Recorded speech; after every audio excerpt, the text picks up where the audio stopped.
Okay, welcome everyone to our session today.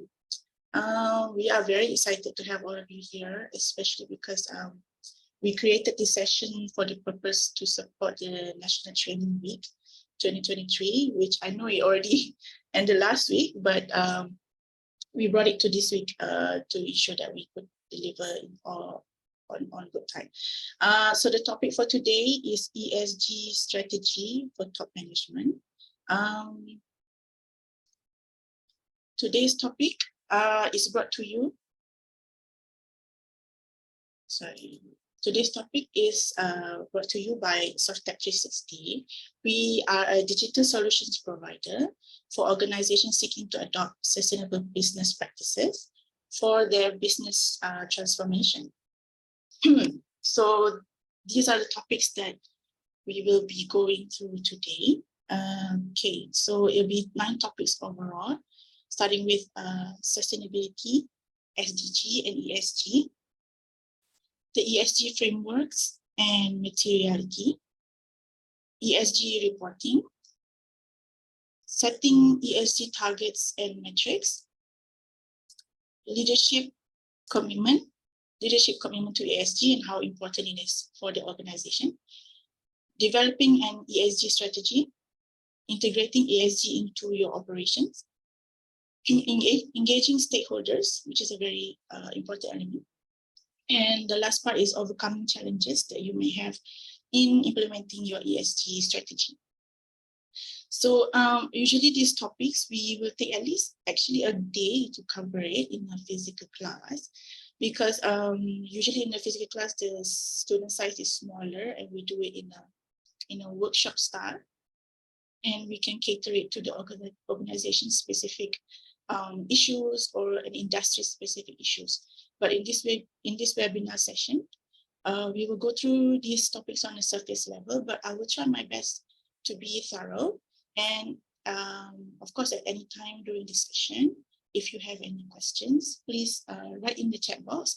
And if I'm able to see it directly, I can answer directly, or I shall go through it at the end of the session during the Q&A. Okay, before I forget, yes, for this session, especially for the National Training Week, we are going to provide you with an EA attendance certificate, because some of you have requested for it. So at the end of this session, there will be a QR code for you to take a picture, and from there you will have to fill out an online feedback form regarding the training and also any services that you might need from us. And after that, we will send you the e-attendance via email. Yeah? Okay, so originally when we put this course up into the NTW website, we did want to keep the group small and make it for 3 hours to include a workshop session, just like we do for the physical class. However, due to a large number of applicants, and we wanted to give you the chance to join in, we are not able to run it as a workshop, but just as a webinar. So in this webinar session, it may only take up to 1 hour to 1 hour 15 minutes, give or take. So yeah. Right, so let's go start. Sustainability, SDG, and ESG.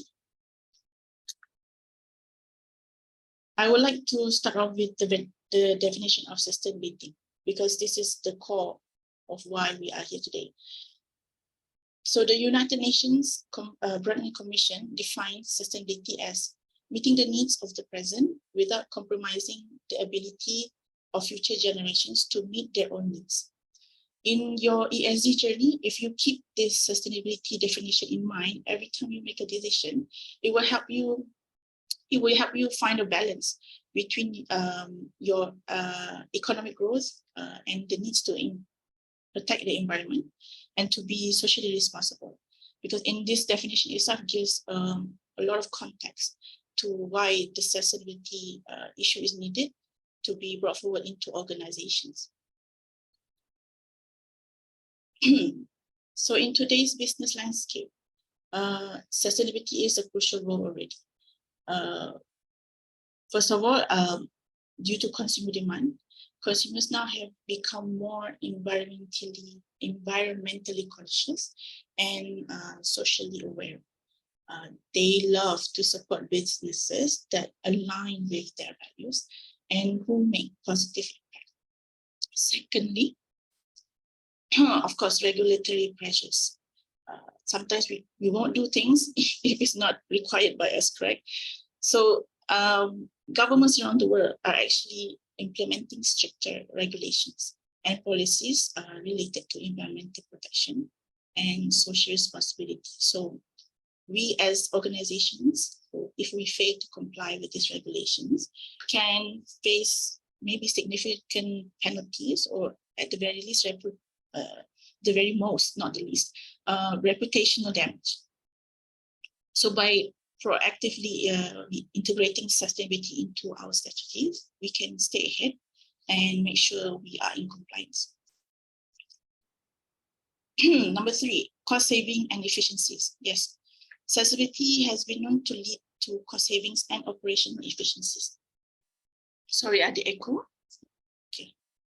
Let's see.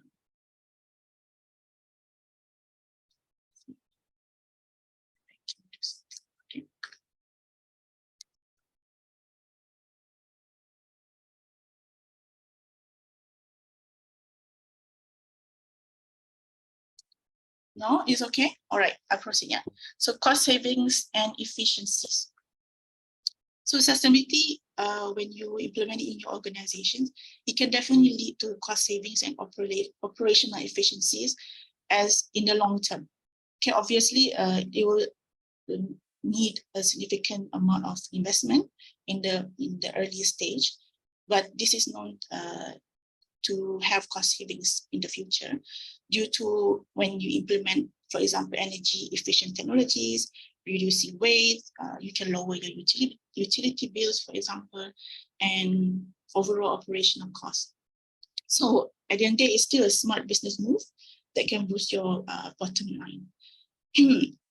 Other than that, number 4, drive innovation and create new business opportunities. So we've always known to do the things we know how to do, right? When we are required to do some things in a different way, we will find new ways to do it. So sustainability can drive actually innovation and create new business opportunities, most likely. And so when we try to find sustainable solutions to our organizations, it can actually spark creativity and open up some untapped markets that we didn't consider before. Overall, sustainability has to be a long-term it will be a long-term viability for the company in terms of competitiveness and also in terms of risk mitigation. So I just wanted to share this data that I got from footprintnetwork.org website, which calculates Earth Overshoot Day. So in 2022, Earth Overshoot Day fell on July 28th. This year, we don't know yet when our Overshoot Day will be. So what is an Earth Overshoot Day, if you've not heard of it before, is actually a day when humanity has exhausted nature's budget for the year. That means we have actually overused our resources for that year. And for the rest of the year, we are in ecological deficit and accumulating carbon dioxide in the atmosphere and ultimately operating in overshoot. Right now, as per last year, we are operating at 1.7 planet resources. And it shows that we are on track to require 2 planets before mid-century. And obviously, we do not have 2 planets, we only have 1. So this is where it's crucial for us as organizations to start taking sustainability seriously, because embracing sustainability will mitigate risks associated with this climate change, as well as resource scarcity. So if we are prepared to face these challenges in regards to resource limitation, most likely you will thrive in the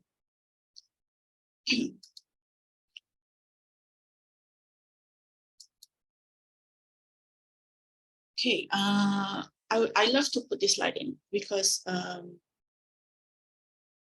these three words, SDG, sustainability, and ESG, are used so frequent. It's used so frequently that it may seem the same, but they are not. The SDGs, the UN Sustainability Development Goals, sustainable goals that are adopted and supported by many countries, whereas the ESG, environmental, social, and governance, is a framework used to assess and measure a company's sustainability and social impact. It's actually a comprehensive approach to evaluate the non-financial side of your organization versus, like for example, your accountings and your financial statements are there to evaluate your financial performance.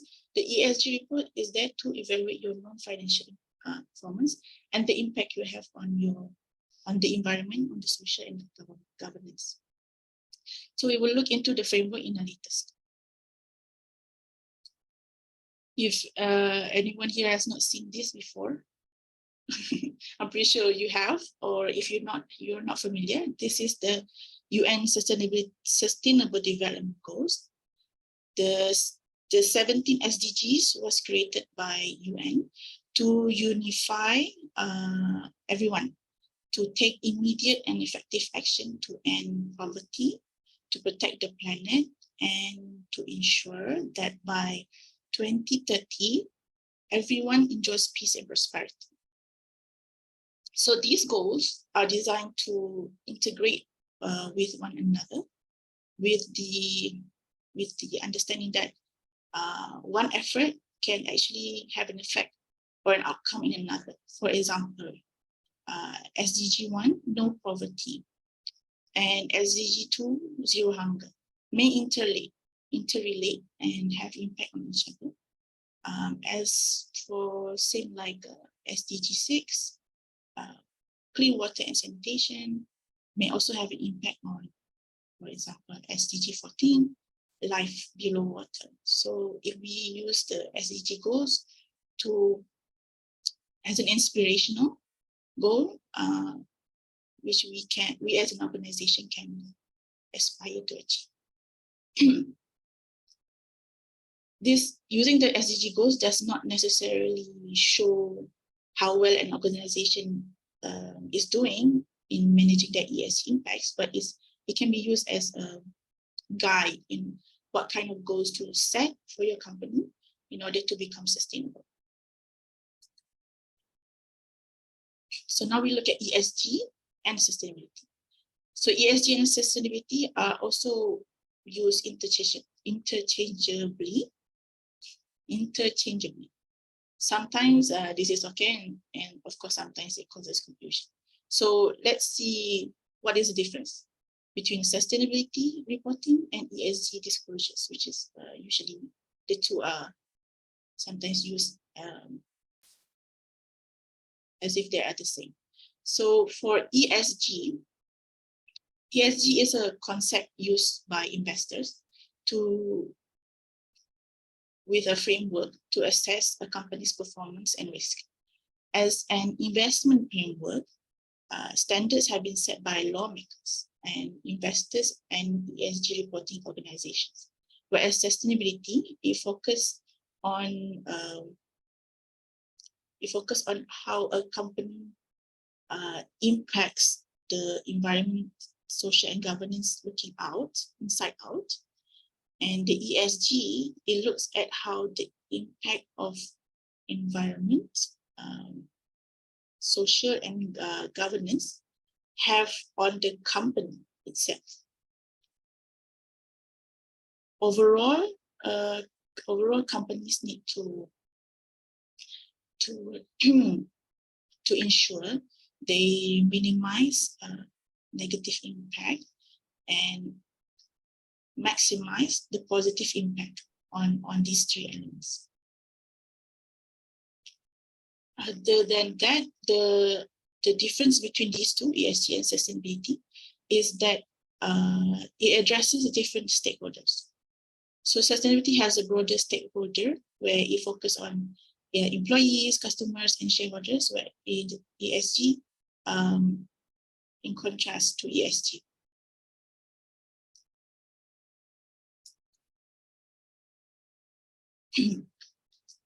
So this is the breakdown of the ESG factors.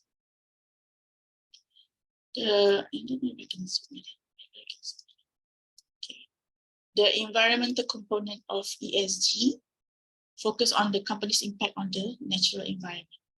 So it includes the climate change, greenhouse gases, energy consumption, waste management, water usage, and pollution. So the environmental factors assess how well a company manages its environmental risk, adopts sustainable practices, and how it contributes to the environmental stewardship.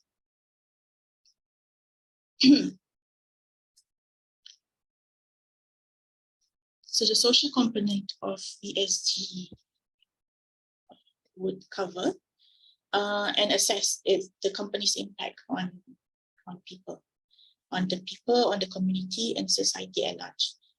It has a number of factors as well, including labor practices, including human rights, including diversity, inclusion, employee well-being, community engagement, product safety. What else? Supply chain ethics.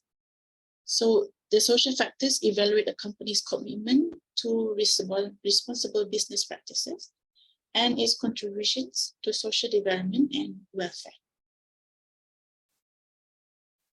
The governance component of ESG focuses on the company's internal structures, like policies and processes that ensure transparency and accountability, as well as ethical behavior.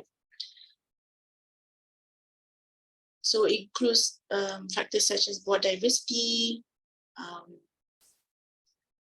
business ethics, corruption, instability. So this is to ensure that the company commits to a strong governance, strong corporate governance practice, and its ability to manage risk and create long-term value. So by considering all three ESG factors together, we can gain a comprehensive view of a company's sustainability performance. So this slide shows how the ESG and the SDGs align. And how, okay, so for example, environment.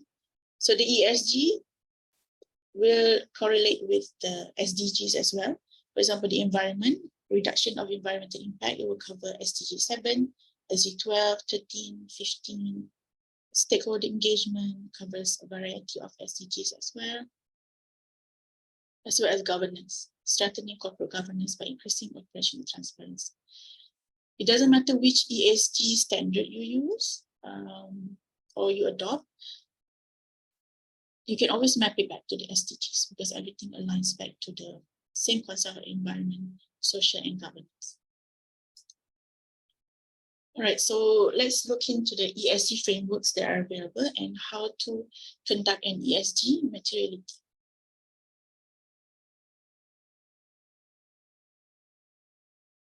I can share the slides later on, Cik Sharif, not an issue. I think it's best if I share it together with the e-attendance certificate later on. Yeah? So later on, you can fill up the form, the feedback form, and we will send it via your email.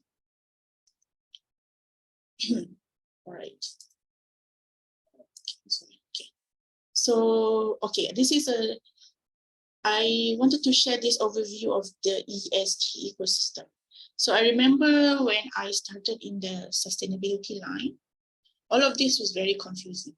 I'm sure some of you who are maybe not very familiar with ESG or is wanting to know more, this slide is actually a very good slide to give an overall view of this ESG ecosystem.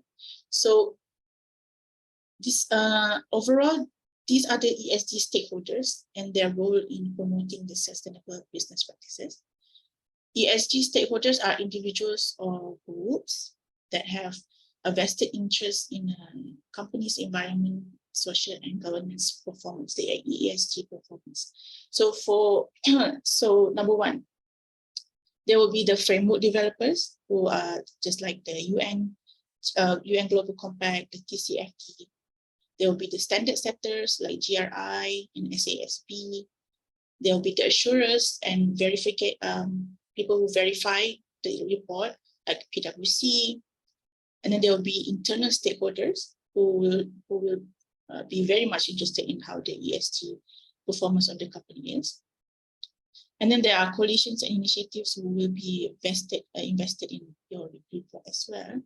And of course, investors, as well as financial institutes, regulators, your suppliers, your external stakeholders, your customers, your clients, the society, the community, pressure groups from people. So overall, this area here helps to understand where everyone's role is in regards to the ESG environment.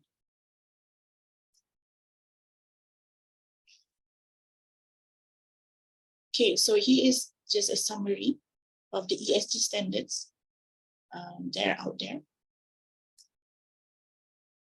Okay, on the top part here is the standard and framework.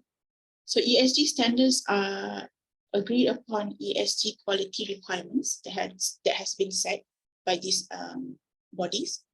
ESG framework are a set of principles or guidelines that shape how organizations think about and apply ESG.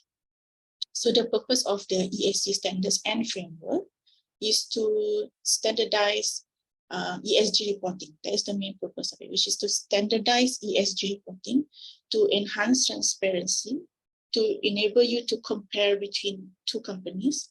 So it will be comparability is high, and to drive sustainable performance. I have been hearing that they might actually come up with a more with a framework that will actually include all of the other standards as well, but this one is still in the works, I think. In between all of this, I think GRI is the most used standards in regards to ESG reporting. Other than that, the SASB, the Task Force on Climate Change, TCFD, and the UN SDGs. Down here is the rankers and raters. So these entities, they give quantitative scores on organization based on their method.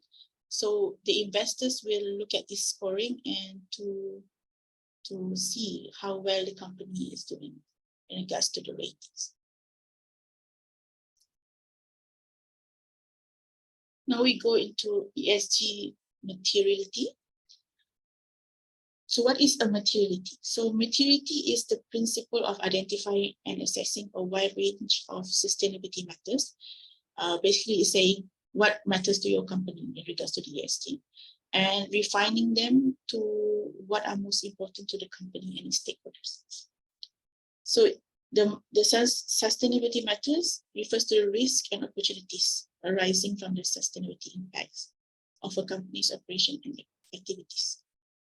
So basically, if your company have an impact on the environment or on society or in governance, then you would consider that to be your sustainability matter, and it will become your ESG materiality. But how you interpret the materiality comes back down to your stakeholders. So there will be an internal stakeholder and external stakeholder, and they will give different materiality based on their how they score the importance of that sustainability issue. So this is a sample of a materiality assessment process by Bursa Malaysia. I forgot to mention Bursa Malaysia also has a guideline on how to do an ESG report, but and is required for all Bursa listed companies to follow. As of right now, SMEs don't have any required guideline. So overall, SMEs can go ahead and adopt GRIs, which is the most commonly used standard. So in Bursa guideline, phase 1 is to identify sustainability matters. Understand companies' distinctive operating context, identify key stakeholders, and derive a preliminary list of sustainability matters. Next, you would prioritize which material sustainability matters more to your organization based on the stakeholder engagement. Okay, and then you have to disclose that materiality, how you prioritize the material. And phase 3, review and validate of process and outcome. So the outcome of the materiality assessment needs to be validated and approved. And then there needs to be a review process for the materiality assessment and determine the frequency of undertaking the meetings. That means you always have to do most likely like an annually check of your sustainability matters. It cannot be constant. Like you always have to keep up to date or revisit your sustainability elements that you have selected. So this is the method to determine the organization ESG materiality. So you can do survey or questionnaires, you can do interviews, you can analyze documents, you can create a focus group, and all of this will, in the end, make the materiality matrix which I will show in the next slide.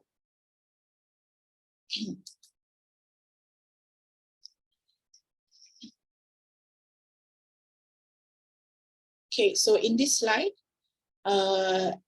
is where I show the ESG materiality matrix, is the one that I showed here just now. Based on all the materiality elements that you have chosen and identified, okay, you prioritize it based on the environmental, social, and governance issues that are most significant to your company and your stakeholders. So in the graph here, this is the materiality matrix. After you receive feedback from your stakeholders, so the matrix will show how important the element is to your stakeholders and ultimately to your organization. So this x-axis, shows the importance of the materiality to the internal stakeholders from lower to higher. And the y-axis shows the importance of the materiality to the external stakeholders, okay, from lower to higher.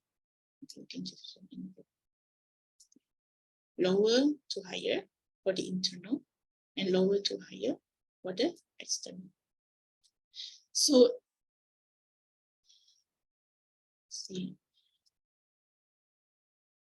so based on this report sample, you can see which material is the most important to focus on and has more impact.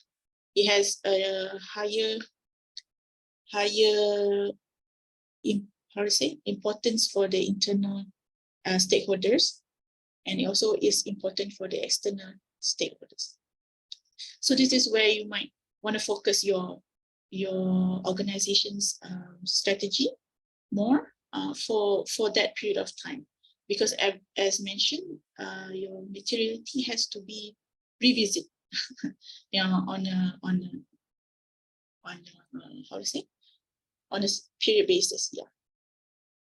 So for this one, there's a top 4 here, or you can do a top 10, or depending on your organization's materiality. Next, we will go into ESG reporting.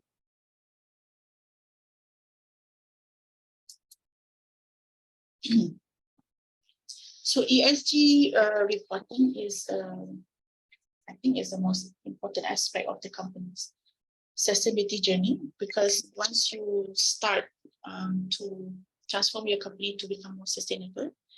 Ultimately, your end goal is to come up with an ESG report. So, so the report itself requires you to be transparent in disclosing your environment, social, and governance information to stakeholders, and provide insights to your company's ESG performance and progress.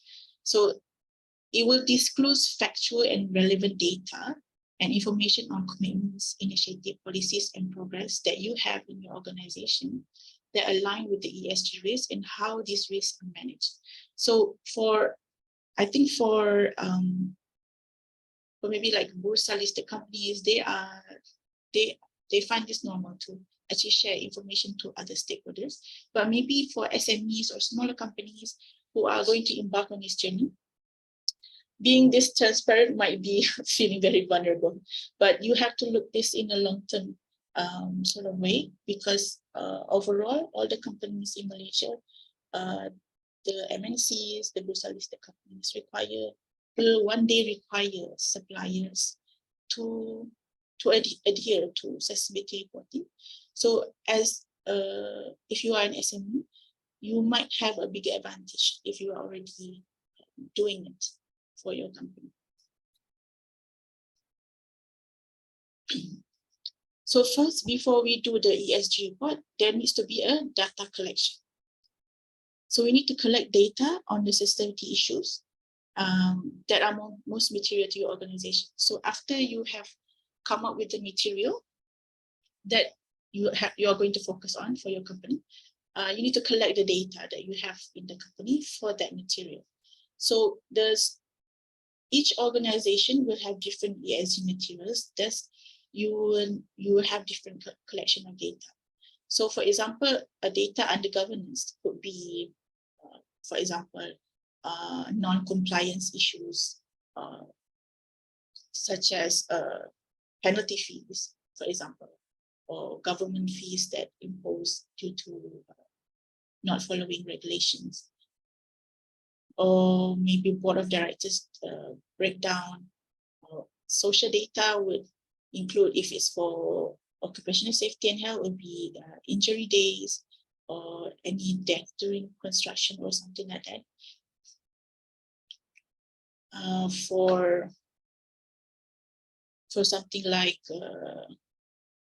for employees, in regards to employees, maybe it will be the number of training days, it will be the total number of hires in the local or international. So these are the data that you might have to show how you are supporting sustainability through this data.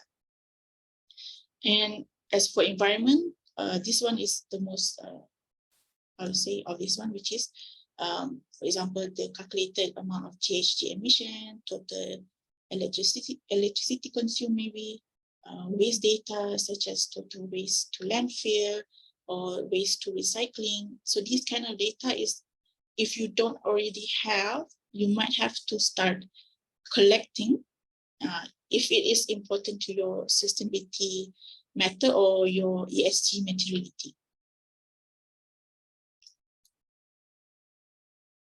So next, after collecting the data that is relevant to your organization's ESG material, you're going to decide on which standard or frameworks to use.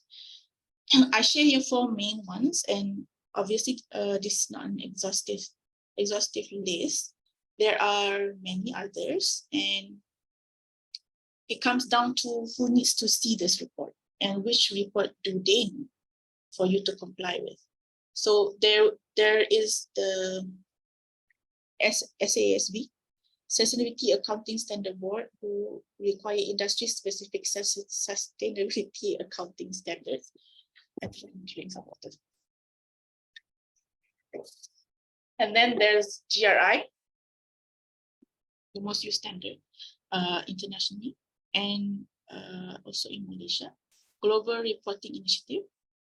The GRI framework helps companies report on their economic, environment, and social impacts. The TCFD, Task Force on Climate-Related Financial Disclosures, aims to improve the transparency of climate-related financial risks and opportunities. And also you can also report based on the 17 goals, the SDGs. So this one is aimed to address some of the world's most pressing social, economic, environmental challenges, such as poverty, hunger, inequality, climate change, and environmental degradation.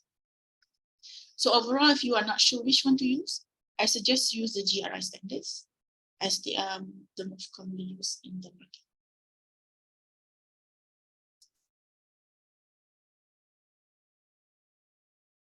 So just now we already covered the materiality. So this is just a summary of steps to create your ESG reporting.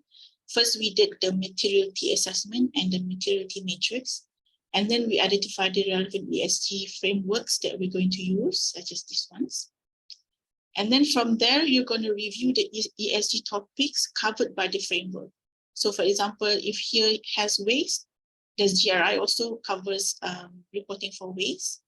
And then prioritize the ESG topics, map the ESG topics, and develop a reporting strategy.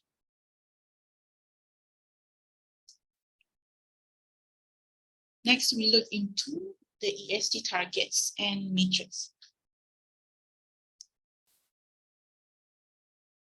So after we've come up with the sustainability material or the ESG materiality, we already have a sustainability issue that we as an organization need to focus on, right? So we need to define measurable ESG targets and select relevant performance metrics. So like I mentioned just now, we already know what is our material ESG. We need to set the target and have a performance metric, and then have a baseline and track our progress towards through either annually or quarterly, depends on how you report your ESG. I will show you a sample.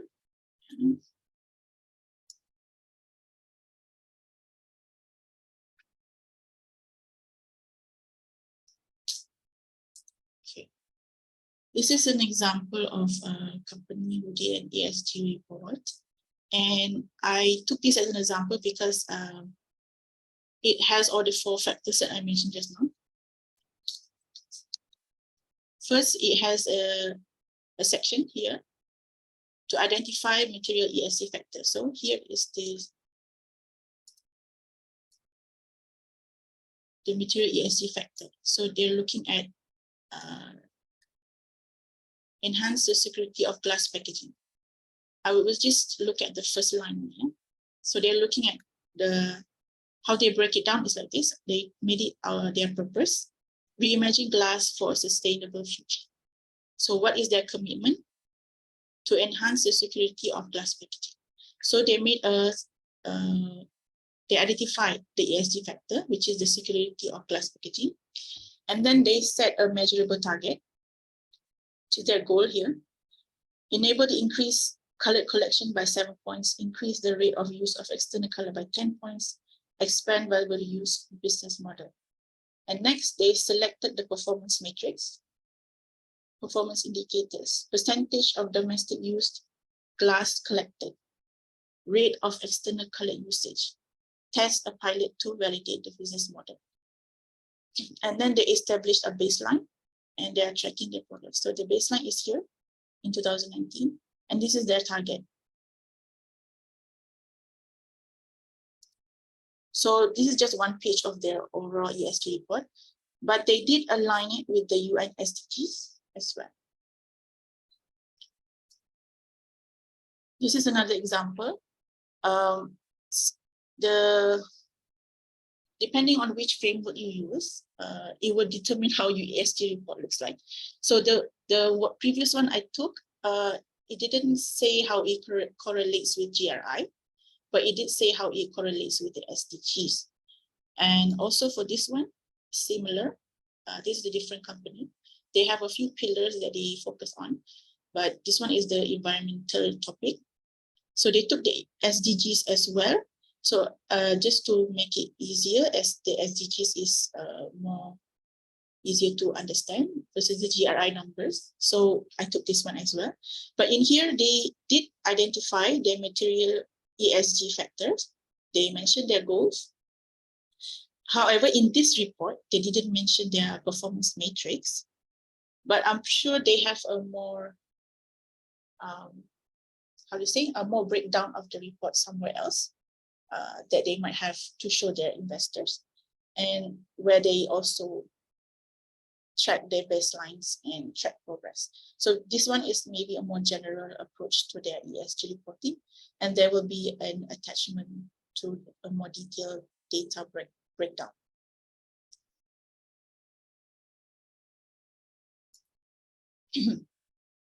Next, I think this actually is the most important one in all of it, which is the leadership commitment to ESG.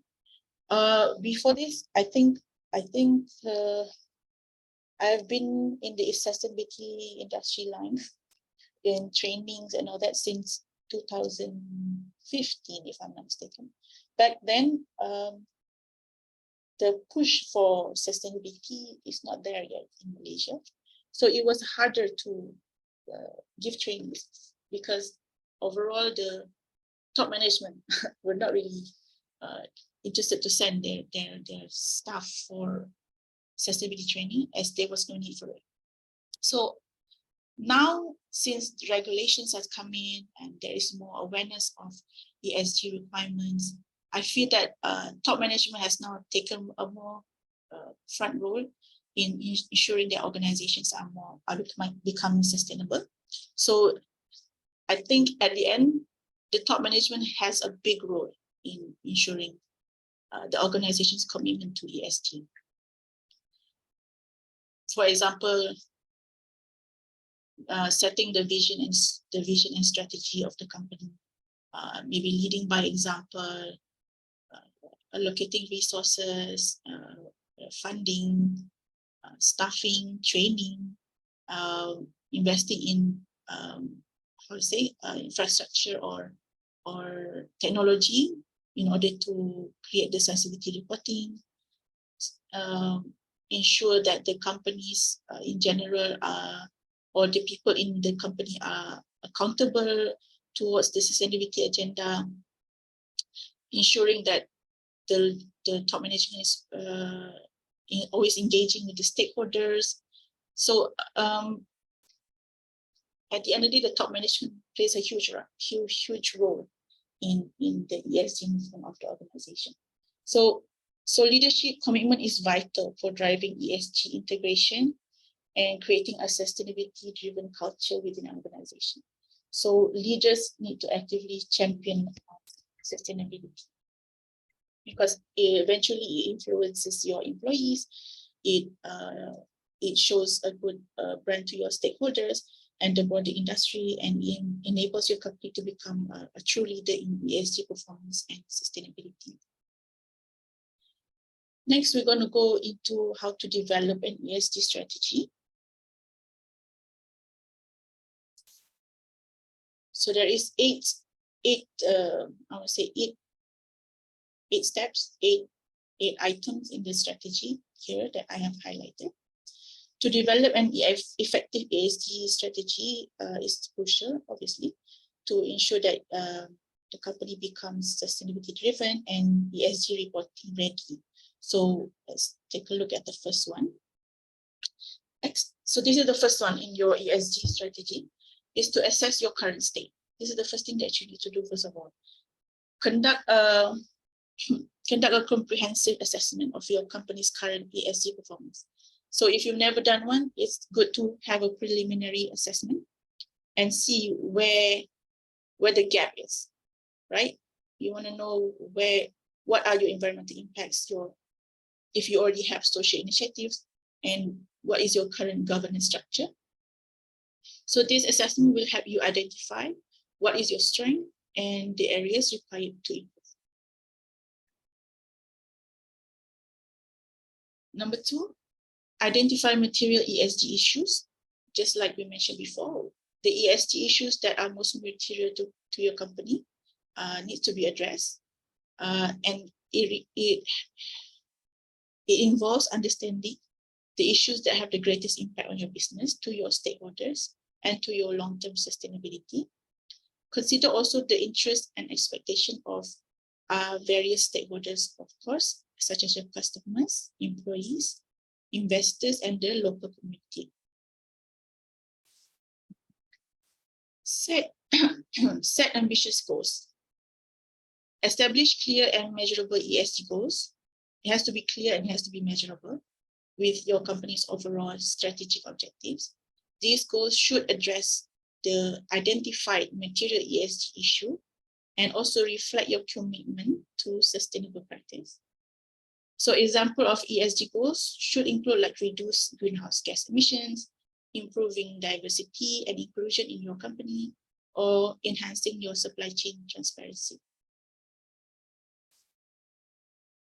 Develop an implementation plan that outlines specific actions and initiatives to achieve your ESG goals. So this is like your, I would say, sustainability management plan. Once you've come up with what you need to be sustainable in, then there might have to be some changes in the company that needs to be made. So obviously there has to be an implementation plan and the duration and time to implement it. So you need to assign who will be in charge, set the timeline, and allocate the necessary resources such as the fund or the equipment or the training required. And then ensure cross-functional collaboration to ensure the integration of sustainability principles across all business functions. This is actually crucial also because I've been part of a project before where only one department of the company was actually doing the sustainability exercise. So the other departments were not involved. And in the end, it could not really move that much until we actually brought in all the other departments, like the HR, the finance, into the operations to ensure that the plan includes everyone across all the business functions. Engage stakeholders. So engage with your stakeholders throughout the strategy development process. Seek their input, listen to their concerns, and involve them in decision making. Stakeholder engagement fosters transparency, builds trust, and helps you align with your ESG strategy and their expectation.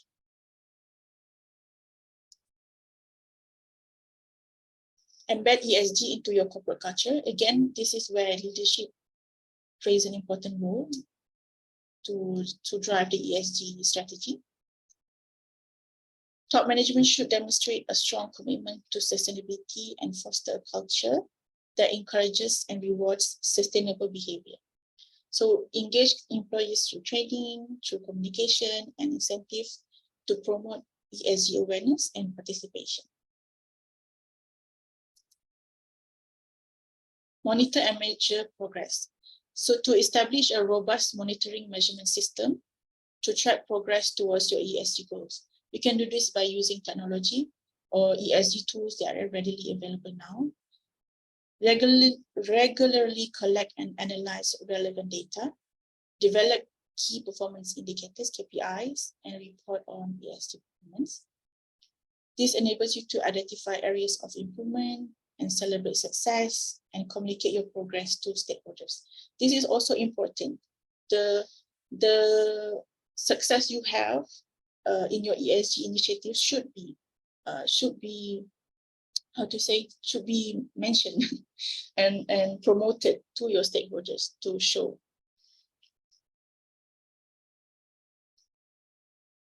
Review and approve.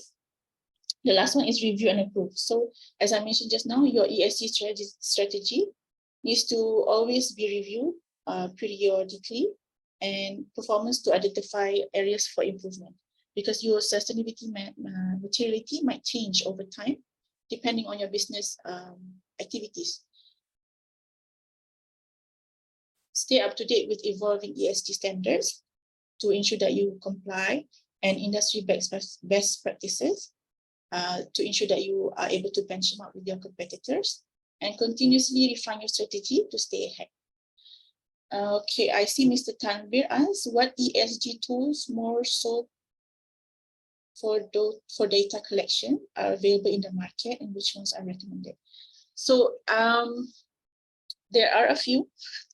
SoftTech 360 also, we also have a data collection tool for you to easily put in your data and it will come out in the dashboard. I will show a little bit later on. There are many. It's just that it depends on how much data that you are going to compile and collect.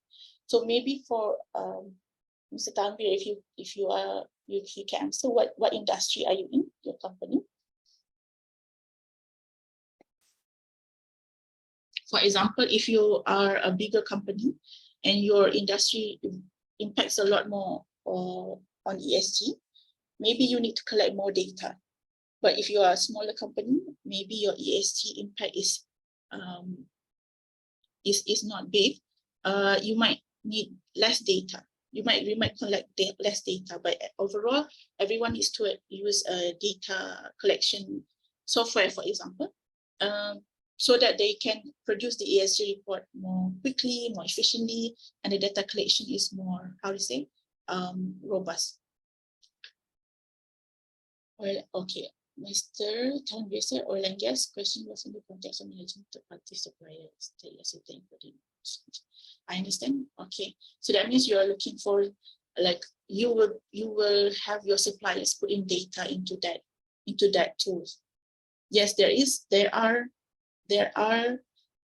data, how to say, data tools out there that have a bigger management system.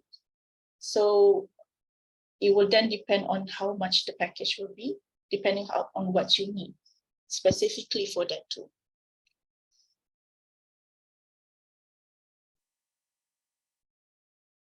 This is a typical ESG project timeline. If you are embarking on your ESG journey now, today, so this is where you would start and this is where you would end ultimately. And overall, you would keep going back to here, this section over time. So we've gone through just now is just exactly like what your ESG strategy would be, from the pre-analysis and scope to your materiality assessment to analyze your, how to say, your impacts and the qualitative and quantitative benefits, and then your solution of which standards to use, your designing a customized tools, using the customized tools. So this is where you would seek the solution for your issue, Mr. Tanvir, is here. And then data standardization, maybe if, like for Mr. Tanvir, they need suppliers to also send them data. So that means you need to also standardize the data that you need to get from your suppliers. So, and then generating the reports and analysis of the ESG report. And at the end is the financial audits and reviews. So in terms of what Mr. Tanvir was saying, that they wanted to collect the data from their suppliers, this is where the big companies who are embarking on their ESG journey would want to cover their scope 1, scope 2, and scope 3 of their GHG emissions. So scope 1 of GHG emissions is that your own carbon emission. Scope 2 and scope 3 is your supply chain carbon emission. So over time, once you have established yourself to become more sustainable, you will want your supply chain also to be sustainable. So I understand if there is an example of step 5, I can share with you an example of step 5. I'll see if I have it in my computer here. I'll show it at the end of the Q&A session. Yeah. All right, so it needs to be said to remember that developing its ESG strategy is an ongoing journey. So by integrating sustainability into your company's DNA and aligning your operations with ESG principles, you can drive positive impact, enhance your reputation, and build a resilient and future-ready organization. Okay, this is part 7. We have another 2 parts to go. Integrating ESG into operations. I've listed here about eight I want to say sections, where you can integrate ESG principles into your company's day-to-day operations. It's not exhaustive, depending on what company you have and organization activities. There might be more elements to this that you can add. But this is just to gauge what kind of integration is possible between the departments or between the activities in the organization to the ESG principles. So for example, the supply chain. So you want to evaluate your supply chain for their environmental and social risks. You want to encourage suppliers to adopt sustainable practices and consider sustainability criteria in your procurement decisions. You want to collaborate with suppliers to improve transparency, reduce emissions, and promote responsible sourcing. So this might be some of the things that you can integrate into your supply chain management to integrate it with your ESG principles. Next, integrating ESG principles in your product and service development. So some people might be creating products. So why not you incorporate sustainability considerations into your design and development of your products and services? So you might want to assess their life cycle impacts. For example, when you make something, what happens when the usage is over, for example, yeah, like for example, a car. I will give an example, a car. When you make a car and the car is supposed to last maybe 15 years. So in the 16th year, what is supposed to happen to that car? Would you be able to think of its impact once the usage of the car is over, and how is it to be disposed, and so forth. So consider customer needs and preferences for sustainable products, and explore opportunities for innovation and circular economy practices. Next, integrating ESG principles into your operation and facilities. So you want to implement, for example, energy efficiency measures, such as adopting renewable energy sources, optimizing resource usage, minimize waste generation through recycling and waste reduction initiatives, foster a culture of environmental responsibility among employees, promote energy conservation and sustainable practices in the workplace. I think most of the companies I've met, this one is they're already doing it, most of it, yeah. But now you can actually report and tell people that you do it. Okay, integrating ESG principles into HR and employee engagement. Integrate ESG principles into your human resources policies and practices. For example, promote diversity and inclusion, ensuring equal opportunity and fair treatment, provide training and awareness program, especially on sustainability topics, to engage to enhance employee engagement and empower your company's sustainability goals.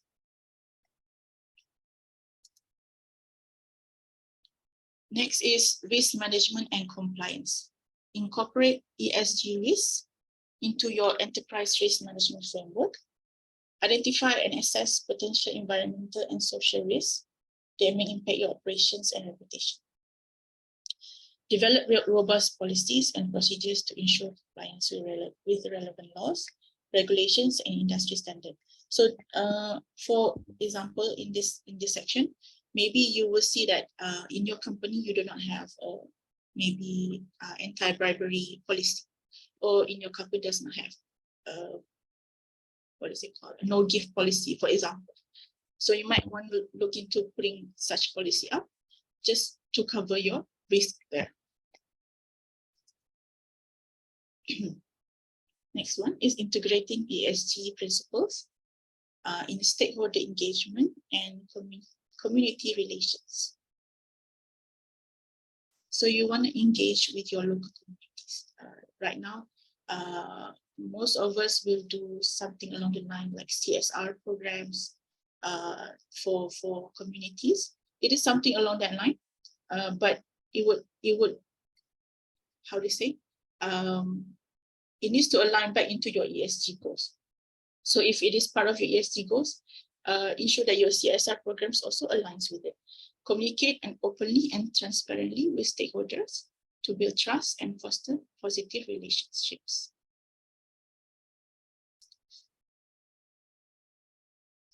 Integrating ESG principles with investor relations. So we recognize that the increasing importance of ESG factors in investment decisions. So we want to make sure we engage with investors on ESG related topics and provide transparent ESG disclosures. Demonstrate your company's commitment to long-term sustainability and showcase how your ESG strategy create value for investors. And the last part that I have here is to develop a robust ESG reporting framework to transparently communicate your sustainability performance to stakeholders. Share your ESG achievements, goals, and your progress through sustainability reports, through your corporate website and through other relevant channels. And you can tailor your communication to different stakeholder groups and highlight the aspects of ESG most relevant to them. So by integrating all the sustainability considerations into all aspects of your operations, you can create a more positive impact on the environment, society, and your business and reduce your negative impact. So overall, it requires a holistic approach and collaboration across the department to arrive at a meaningful change and to foster a culture of sustainability toward your organization. Okay, engaging stakeholders. I've included this in because it is important to engage the stakeholders during your ESG strategy. And how would you identify who your stakeholders are? So your stakeholders will be your shareholders or owners of the company, your employees, your worker unions, if you have one, your customer and clients, your suppliers and vendors, your local communities and community organizations, your regulators and government agencies, your NGOs and advocacy groups, industry associations and trade unions, investors and financial institutions, academic and research institutions, the media and the general public, and of course the future generations to whom then we need to be sustainable for, especially for the environment.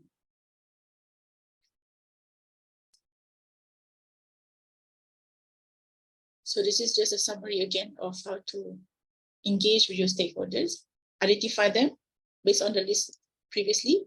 Not all will apply to you, but some will. Determine their interest and concern in regards to your company or organization impacts. Develop a stakeholder engagement plan.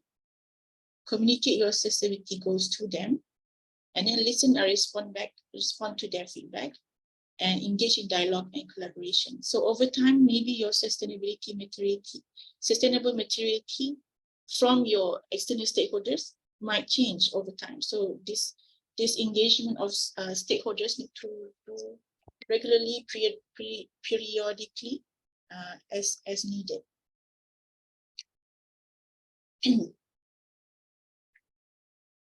Mr. Jaya, I see your question just now. I'll answer that at the end. Yeah, we're almost about 10 slides to the end already. Okay, the next one is overcoming challenges. Okay, understandably that when we want to implement the ESG journey for your company, if you have not already have one, it will come with its own sets of challenges. There are many, but I wanted to share with you the top 3 challenges, especially in the early stages of implementation, as per my experience with our clients. First of all, they will say that they don't know much. They have limited awareness and understanding of the ESG principles, especially among inside the company and with their stakeholders. So usually this will be solved by conducting for example, a training awareness program for their stakeholders or their internal or even external stakeholders. And then they can collaborate with industry. You can collaborate with industry associations, NGOs, and government agencies to learn ESG practices. So right now, I think there's already 2 or 3 associations that actually are focusing on creating awareness of ESG practices. So it's good to actually be, members of the association or be aware of their activities so that you can actually partake in those kind of campaigns. And then the third one is actually to compile some stories and best practices from other companies. So it's good to actually benchmark yourself with your competitors or with brands from overseas who are already on a sustainability journey. And if we don't know how to do something, maybe we can try to copy others. Because in a way, we only have so much elements under the ESG, and it will eventually become the same with other people. So I don't think it's very, I think it's very easy to actually find some similarities between your company and another person's company in their ESG materiality.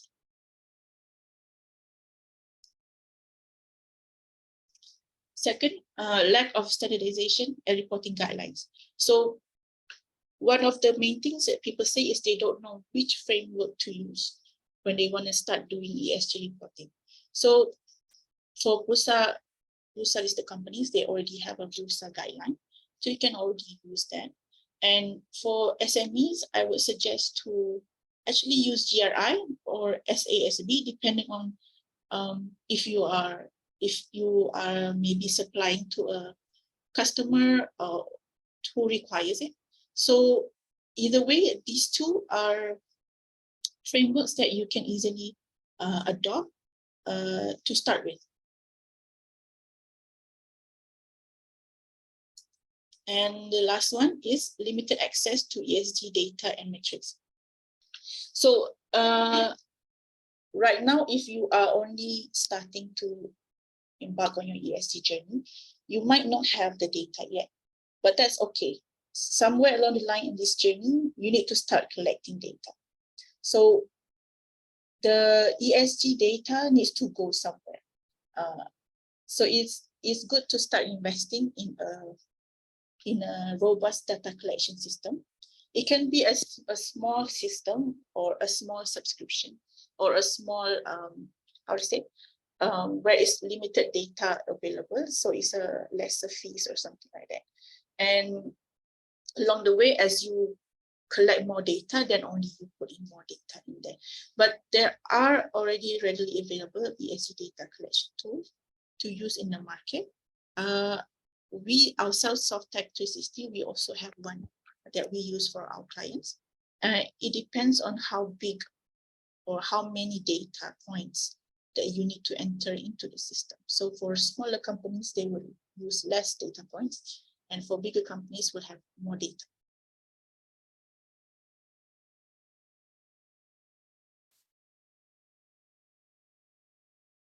So to recap, these are the topics that we have already covered today in our session. Overall, our company, Softech 360, as mentioned, we provide 360-degree solutions to organizations for sustainable business transformation. So what we do is we provide you with the analysis, the solution design, the digital transformation, the data analytics. We provide consultation and training as well, and also the ESG reporting tools that you will need in order to embark on ESG journey. We want to make sure that you are empowered to create your sustainable workplace and business practices by bridging the broad, by bringing, for broader visibility and value through smart reporting. So we have partnerships and technical capabilities And these are some of our achievements. If you wish to find out more on how we can help your organization in your ESG journey, do contact us. We can do a one-to-one session, not an issue. So we have come to the end and the Q&A session. Okay, before I forget, if you want to ask via mic, you can also ask me any questions, and I'll try to finish the questions in the chat box in a bit. But before we end the session, this is the QR code. We will be giving out the e-attendance certificate as part of the National Training Week initiative. So you need to scan the QR code, and it will take you to the online feedback form. And so if you complete the feedback form, we will email you the e-attendance cert. And I think some of you asked for the training slides as well, and I'm happy to share more issues. So thank you so much, guys, for the interaction in the chat group. I really appreciate it.